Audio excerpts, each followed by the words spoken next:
Hello students, आज से हम न्यू सीरीज शुरू कर रहे हैं वीडियोस में, जिसमें हम कवर करेंगे बायोकेमिस्ट्री के बेसिक टॉपिक से, जिसमें कि हम स्टार्ट करेंगे बायोमॉलिक्यूल्स। ये जो वीडियोस हम बना रहे हैं ये सिर्फ मेडिकल स्टूडेंट्स के लिए नहीं है जो सिर्फ +1 +2 के बाद या बीएससी करना चाहते हैं। ये उन स्टूडेंट्स के लिए भी उतनी बेनिफिशियल है जो नीट में अपीयर होना चाहते हैं या जिन्होंने एमएससी केमिस्ट्री या एमएससी जूलॉजी में आगे स्टडीज करनी है। तो ये बायोकेमिस्ट्री सब्जेक्ट हर स्टूडेंट के लिए प्रॉपर बेनिफिशियल होगा। तो आज हम स्टार्ट करेंगे बेसिक ऑफ बायोकेमिस्ट्री से। तो सबसे पहला जो चैप्टर हम स्टार्ट करेंगे वो है बायोमॉलिक्यूल्स। तो बायोमॉलिक्यूल्स में मेन 4 यूनिट आते हैं: carbohydrates, proteins, lipids and nucleic acids.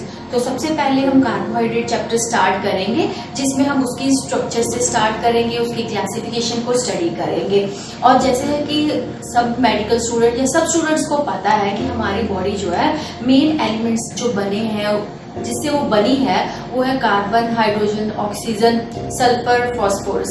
तो ये सब एलिमेंट्स कंबाइन होके कॉम्प्लेक्स बायोमॉलिक्यूल्स बनाते हैं। तो सबसे पहले जो हम कंज्यूम भी करते हैं तो वो कार्बोहाइड्रेट कंज्यूम करते हैं या प्रोटीन कंज्यूम करते हैं या लिपिड और न्यूक्लिक एसिड। तो इन चारों से ही हमारी बॉडी जो है वो सिंथेसिस होती है, वो प्रॉपर बनती है। तो आज हम स्टार्ट करते हैं कार्बोहाइड्रेट्स।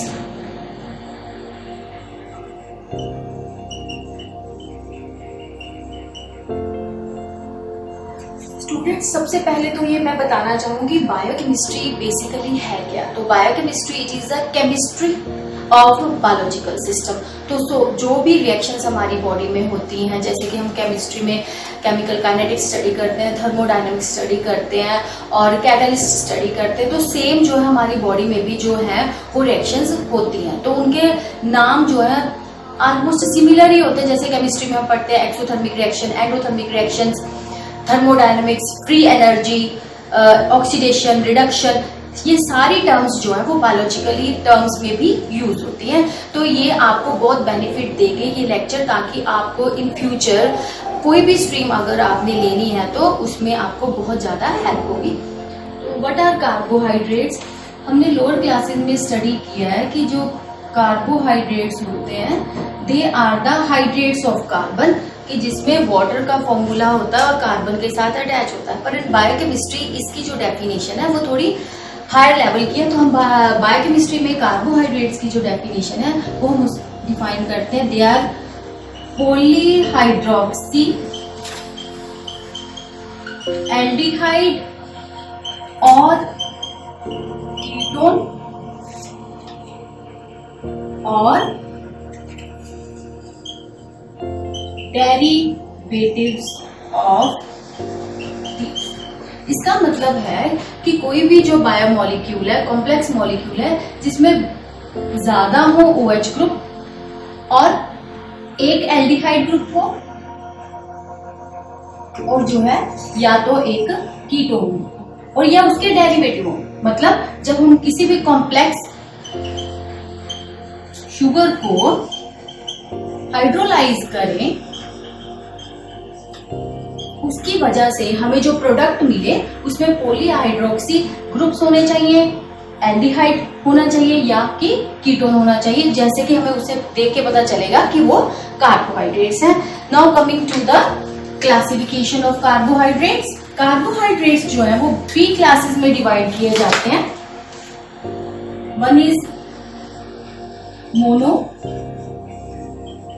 सैकेराइड्स, शुगर को हम सैकेराइड भी कहते हैं। सेकेंड इज ओलिगोसैकेराइड्स और थर्ड है पॉलीसैकेराइड्स।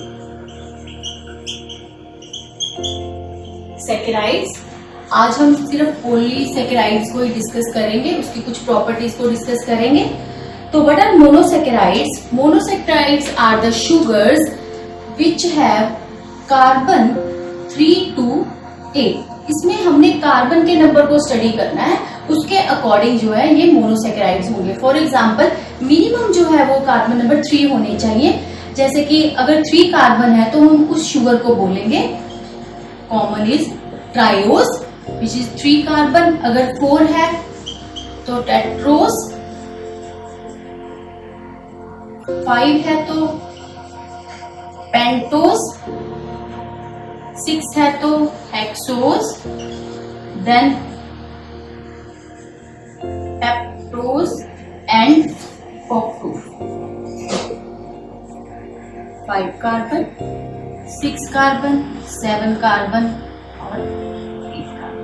ये जो ईच क्लास है उसकी आगे डिफरेंट सीरीज है, 2 सीरीज में डिवाइड होते हैं। अगर वो वाली शुगर जिनमें की फंक्शनल ग्रुप एल्डिहाइड है तो हम उसको बोलते हैं एल्डोजिस। एल्डोजिस ये पूरी सीरीज आई इसके अंदर। अगर जो शुगर्स हैं उनमें जो फंक्शनल ग्रुप है वो कीटोन है तो दे आर नोन एज कीटोजिस। इसमें जो है वो फंक्शनल ग्रुप है एल्डिहाइड है। तो इसकी एक एक एग्जांपल मैं यहाँ पे डिस्कस करती हूँ। ट्रायोज की सबसे बेसिक एग्जांपल जो हम काफी यूज होते हैं बायोकेमिस्ट्री में जो आती है दैट इज ग्लिसरैल्डिहाइड। उसके कंपैरेटिवली जिसमें कि कीटोन शुगर आता है, कीटोन पार्ट आता है, उसकी एग्जांपल है डाईहाइड्रोक्सी एसीटोन। टेट्रोज की एग्जांपल है इरिथ्रोज, इसकी है इरिथ्रोज। तो जो बेसिक जो डिफरेंस है जनरली जो आता है एल्डो शुगर में जो शुगर होती है उसके कंपैरेटिवली जो कीटोज में होते हैं उसमें यूएल जो है ऐड किया जाता है। तो उसमें डिफरेंस पता लग जाता है कि ये एल्डो शुगर है या कीटोन शुगर है। पेंटोज की राइबोज, रिबुलोज जिसमें कि कीटोन पार्ट होगा। हेक्सोज की मोस्ट कॉमन एग्जांपल जो हम daily day to day life में फ्रीक्वेंटली यूज करते हैं वो है ग्लूकोज। और कीटोन शुगर की है फ्रक्टोज। हेप्टोज की है सीडो हेप्टोज और सीडो हेप्टूलोज। मोस्टली जो है यूएल टर्म जो है वो ऐड हो जाती है जिससे कि डिफरेंस पता लग जाता है कि ये एल्डो शुगर है या कीटोन शुगर है। स्टूडेंट्स इन सीरीज जो मैंने ड्रॉ की थी इनमें से जो हेक्सोसिस है जो कि 6 कार्बन है दे आर इन अबंडेंट। और जो एल्डोपेंटोसिस हैं 5 carbon aldehyde group containing sugars they are required in nucleic acid, ये हम लेटर ऑन करेंगे। और जो ट्रायोसिस हैं मतलब जो 3 कार्बन है और जो 7 कार्बन है दैट इज द हेप्टोसिस है they are present in intermediary metabolism। जो सारे मोनोसेकेराइड्स हैं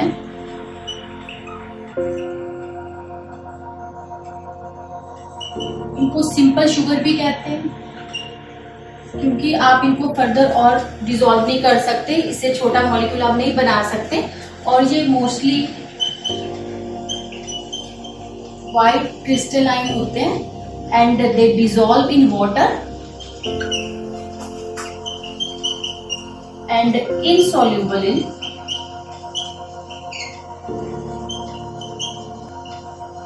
वाटर सॉल्वेंट्स होते हैं। इसके बाद हम स्ट्रक्चर करेंगे कुछ मेन मोनोसेकेराइड्स की जो हमारे डेली लाइफ में काफी यूज होते हैं। तो जैसे मैंने आपको पहले भी बताया था कि ट्रायोज में के अंडर सबसे जो एल्डो शुगर आती है वो है ग्लिसरैल्डिहाइड that is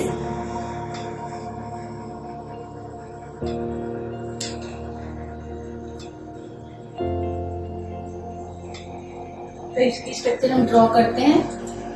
ग्लिसरैल्डिहाइड is 3 carbon, first carbon के ऊपर है एल्डिहाइड ग्रुप लगा, और सेकंड और थर्ड के ऊपर हाइड्रोक्सी ग्रुप, और जो सेंटर वाला कार्बन है उसमें जो पोजीशन है, ये प्रोजेक्शन फॉर्मूला है फॉर ग्लिसरॉल्डिहाइड। और फॉर डाईहाइड्रोक्सी एसीटोन जो कि कीटोन शुगर है, 1 2 और 3 कीटोन ग्रुप।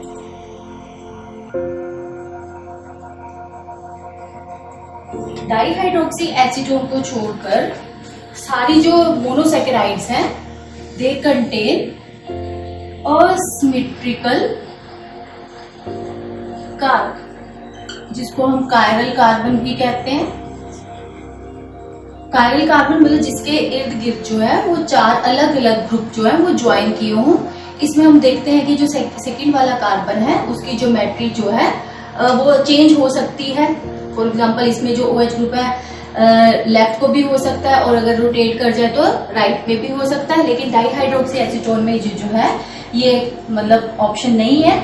इसको छोड़कर, डाईहाइड्रोक्सी एसीटोन को छोड़कर जो सारे मोनोसैकेराइड्स हैं उनमें ये जो है फिनोमिना ऑब्जर्व किया जा सकता है, जिसको कि हम स्टीरियो आइसोमेरिज्म कहते हैं। जो स्टीरियो आइसोमेरिज्म है ये प्रॉपर्टी असिमेट्रिक कार्बन के ऊपर ही डिपेंड करती है। किसी भी मॉलिक्यूल में जितने ज्यादा असिमेट्रिक कार्बन होंगे तो उतनी ज्यादा उसके जो है स्टीरियो आइसोमर्स पॉसिबल होंगे। फॉर एग्जांपल अगर हम बात करें ग्लिसरॉल्डिहाइड की, तो इसमें एक असिमेट्रिक कार्बन है और नंबर ऑफ स्टीरियो आइसोमर्स जो है वो पॉसिबल होंगे, वो डिपेंड करता है नंबर ऑफ कायरल कार्बन। अगर ग्लिसरॉल्डिहाइड की बात करें तो ग्लिसरॉल्डिहाइड में एक असिमेट्रिक कार्बन है, तो इसकी जो स्ट्रक्चर पॉसिबल है 2 पॉसिबल होंगी। और ग्लिसरॉल्डिहाइड को हम जो है एक पेरेंट कंपाउंड कंसीडर करते हैं और ये बेसिक कंपाउंड है। इसी की जो डेजिग्नेशन है हम आगे यूज करते हैं कि ये जो कॉन्फ़िगरेशन है कौन सी स्टैंडर्ड कॉन्फ़िगरेशन है। नंबरिंग और लेबलिंग हमारे लिए काफी इसकी हेल्पफुल होगी। आगे देखिए, अगर जो है सेकंड कार्बन और जिसको हम कहते हैं कि ज्योमेट्री जो है सेकंड कार्बन के ऊपर या कार्बोनाइल ग्रुप से जो परे असिमेट्रिक कार्बन है उसके इर्द गिर्द की ज्योमेट्री जो है, अगर OH ग्रुप जो है वो राइट साइड पे होगा, ऑन द राइट साइड, तो उन शुगर्स को हम बोलेंगे डी शुगर्स। और अगर जो OH ग्रुप है लेफ्ट साइड पे आ जाएगा तो हम उसको बोलते हैं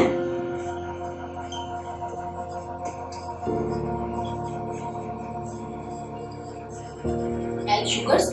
ये तो 3 कार्बन के केस में है। जब हम आगे 4 कार्बन वाली स्ट्रक्चर ड्रॉ करेंगे तो आपको ज्यादा क्लियर हो जाएगा। हमने ज्योमेट्री देखनी है जो असिमेट्रिक कार्बन कार्बोनाइल ग्रुप से सबसे परे है, क्योंकि इसमें तो ये सेंटर वाला कार्बन है तो टोटल 3 कार्बन है, तो सिमेट्री का ज्यादा क्लियर नहीं हो रहा। अगर हम 4 कार्बन लेते हैं 1 2 3 4, नंबरिंग कर लेते हैं 1 2 3 4। पहले कार्बन पे एल्डिहाइड ग्रुप क्योंकि एल्डो शुगर है, और जो इससे सबसे परे असिमेट्रिक कार्बन है वो 3rd नंबर का है, क्योंकि 4th पे तो फिर CH2OH। 3rd कार्बन जो कि कार्बोनाइल ग्रुप से फारदेस्ट है उसके इर्द गिर्द की ज्योमेट्री हमें चेक करनी है। अगर जो OH ग्रुप राइट साइड पे है तो उसको हम बोलेंगे डी शुगर। ये 4 कार्बन है तो इट इज डी इरिथ्रोस। ये जो कार्बन है इसमें ज्योमेट्री ये भी अलग अलग हो सकती है। अगर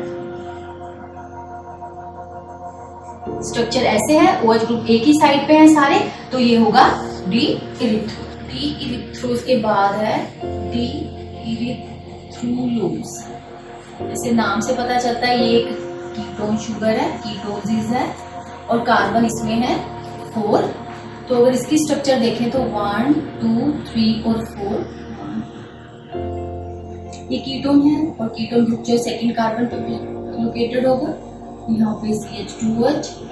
ज्योमेट्री जो है वो जो फारदेस्ट असिमेट्रिक कार्बन है उसमें अगर OH राइट साइड पे होगा तो वो होगी डी शुगर। मोस्टली जो है नेचर में डी शुगर्स ही एग्जिस्ट करती हैं। ये नहीं कि एल शुगर्स नहीं होती, but D sugars are abundant. L sugars भी एग्जिस्ट करती हैं, फ्यू हैं लेकिन। फॉर एग्जाम्पल एल फ्यूकोज है, एल रेमिनोज है, ये हम लेटर ऑन स्टडी करेंगे। ये हो गए 4 कार्बन। और ये जो नंबर ऑफ स्ट्रक्चर्स पॉसिबल है, मैंने आपको पहले भी बताया, वो डिपेंड करता है number of asymmetric carbon 2 raised to power number of asymmetric carbon. For example अगर 4 कार्बन वाली शुगर है दैट इज टेट्रोज, तो उसमें जो नंबर ऑफ असिमेट्रिक कार्बन है वो 2 है, 1 और 2। तो इसकी जो स्ट्रक्चर्स पॉसिबल हैं वो होंगी 4, जिसमें कि पॉसिबिलिटी जो है ये OH इधर भी हो सकता है, लेकिन डिपेंड करता है कि वो स्ट्रक्चर जो है नेचर में एग्जिस्ट करती है या नहीं करती। अगर 5 कार्बन वाले में देखते हैं, उसमें असिमेट्रिक कार्बन होंगे 3, 1 2 3 4 5। 5 carbon Aldo sugar, pentose is the common, this is the 5 carbon. अगर वो एल्डो शुगर है तो उसका नाम है राइबोज। इसकी स्ट्रक्चर ड्रॉ करते हैं तो this is the aldehyde group, 1 2 3 4 5। अगर OH ग्रुप एक ही साइड पे है सब, तो ये हो गया राइबोज। हमें जो ज्योमेट्री है, कॉन्फ़िगरेशन है, वो फारदेस्ट कार्बन की तरफ देखनी है, असिमेट्रिक कार्बन की। तो इसमें भी देखिए, ये भी this is also D ribose. और इसमें कितने असिमेट्रिक कार्बन है? 3, 1 2 3। तो इसकी जो स्टीरियो आइसोमर्स पॉसिबल होंगे वो होंगे 8 पॉसिबल्स होंगे। लेकिन वो जो है नेचर में कम मिलते हैं। मोस्टली जो अवेलेबल हैं, जो नेचर में एग्जिस्ट करते हैं, मैंने उन्हीं की स्ट्रक्चर ड्रॉ की है। तो जो राइबोज है ये हमारा न्यूक्लिक एसिड का पार्ट है इन RNA। अगर हम इसका पार्टनर कीटोन में ड्रॉ करते हैं राइबोज का, तो वो हो जाएगा रिबुलोज। 1 2 3 4 5। तो कीटोन शुगर है तो कीटोन ग्रुप सेकंड कार्बन पे लगेगा। बाकी स्ट्रक्चर इसकी सेम जो है राइबोज के साथ मिलती है। असिमेट्रिक कार्बन की जो ज्योमेट्री है, फारदेस्ट कार्बन असिमेट्रिक की वो सेम होनी चाहिए, तभी वो होगा D.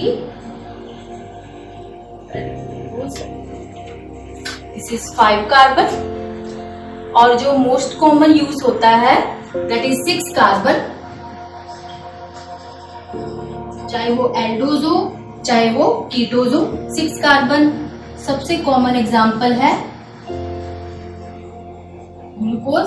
1 2 3 4 5 6 and the structure is, first carbon पे हमने लगाया एल्डिहाइड ग्रुप, और ये ज्योमेट्री हमने इस पे चेक करनी है, तभी ये होगा D group.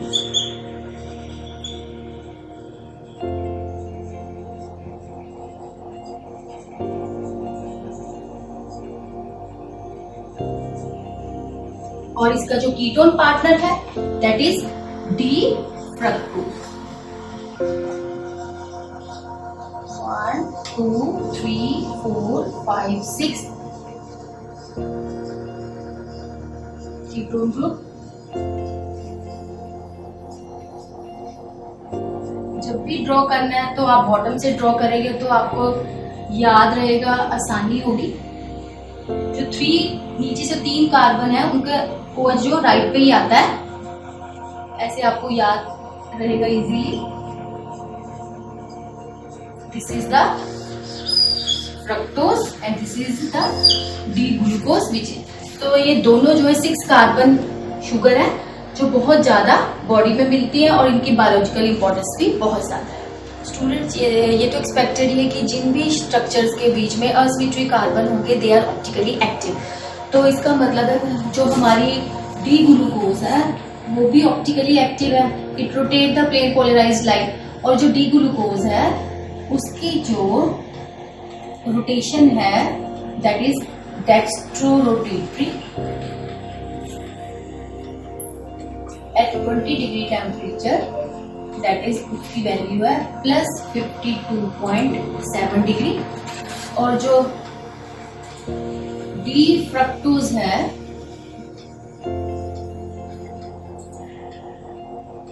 That is लीवो rotatory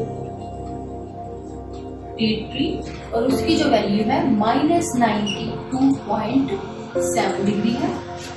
students, और अब हम आगे एक छोटी सी डेफिनेशन और डिस्कस करेंगे, ये बहुत इंपॉर्टेंट है। What are epimers? So epimers are the two structures or the monosaccharide which are different in the configuration around any specific carbon। अब इसको हम समझने के लिए एक एग्जांपल लेते हैं ग्लूकोज की। 1 2 3 4 5 6 डी ग्लूकोज। डी मैंने आपको बताया ही है कि OH जो है वो फारदेस्ट कार्बन में जो है असिमेट्रिक कार्बन में वो राइट साइड पे होना चाहिए। 1 2 3 4 OH H OH, ये हो गया एल्डिहाइड ग्रुप हमारा। और इसका जो एपीमर है, जैसे कि मैंने आपको यहाँ पे लिखा है कि configuration around any specific carbon, किसी एक खास कार्बन के ऊपर इसकी ज्योमेट्री जो है डिफरेंट होगी। तो इसके लिए इसका एपीमर जिसका सेम जो है कि मॉलिक्यूलर फॉर्मूला होना चाहिए, दैट इज ग्लूकोज के केस में भी 6 कार्बन जो है वो दूसरी स्ट्रक्चर के भी होंगे, 1 2 3 4 5 6, लेकिन किसी एक पर्टिकुलर कार्बन के ऊपर इसकी ज्योमेट्री जो है दूसरे स्ट्रक्चर से अलग होगी। इस केस में जो मैं ये ड्रॉ कर रही हूँ, ये सेकेंड कार्बन है, इसमें जो ज्योमेट्री है वो ग्लूकोज से अलग है। इधर जो है ग्लूकोज पे सेकंड जो कार्बन है OH जो है राइट साइड पे, इसमें आपने जो OH बनाना है वो लेफ्ट में बनाना है। बाकी स्ट्रक्चर सेम ग्लूकोज वाली ड्रॉ करनी है।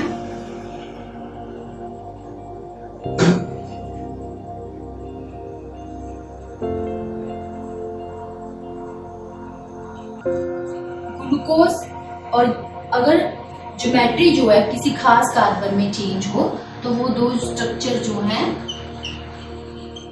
उनको हम एपीमर्स बोलते हैं।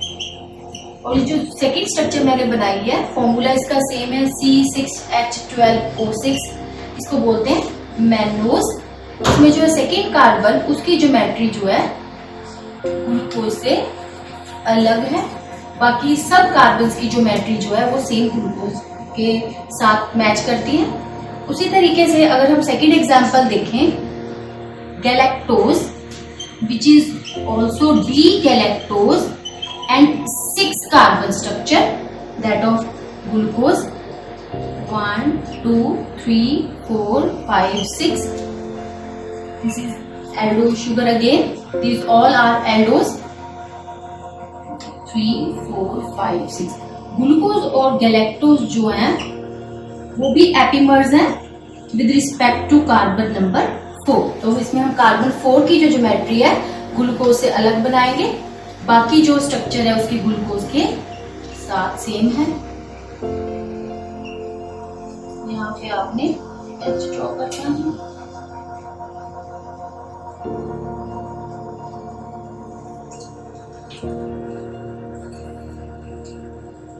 देखो स्टूडेंट्स, यहाँ पे जो 1 2 3 4 जहाँ पे जो पहले OH ग्रुप था, अब यहाँ पे ये ज्योमेट्री जो है चेंज हो गई है। इसका मतलब है glucose and mannose they are epimers, they are changing their configuration around the second carbon, that means they are epimers with respect to carbon number 2, and glucose and galactose they are epimers with respect to carbon number 4. तो आज के लिए इतना ही है। आगे हम इसकी और प्रॉपर्टीज जो मोनोसेकेराइड्स की वो डिस्कस करेंगे। स्टूडेंट्स, आई होप आपको बेसिक जो आज का लेक्चर है वो समझ आ गया होगा, और आप जरूर इस चैनल को सब्सक्राइब करेंगे और अपने फ्रेंड्स के साथ शेयर करेंगे, ताकि जो लेटेस्ट इंफॉर्मेशन और जो लेटेस्ट वीडियो अपलोड होगा वो आपको फटाफट से मिल जाए। Thanks for watching this.